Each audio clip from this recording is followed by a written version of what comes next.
Ar aš vienas nežinojau, kaip lengva prižiūrėti šluotelinės hortenzijas? Nepatikėsite šiais paprastais patarimais. Pirmiausia, joms parinkite saulėtą arba pusiau pavėsingą vietą.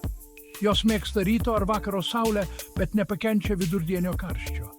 Sodinkite jas į derlingą, gerai drenuojamą dirvą, kurios pH yra apie 6,5.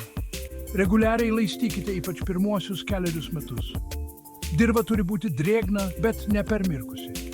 Laistydami stenkitės nesušlapinti lapų ir žiedų, kad išvengtumėte ligų. Pavasarį tręškite subalansuotomis trąšomis, o vasaros viduryje nedidelę dozę. Rudenį netręškite, kad išvengtumėte jauno ir gležno augimo. Genėkite jas anksti pavasarį, kad paskatintumėte stiprų augimą ir didelius žiedus. Pašalinkite nudžiūvusias ar silpnas šakas, kad pagerintumėte oro cirkuliaciją. Galiausiai, jaunus augalus žiemą apsaugokite mulčio sluoksniu.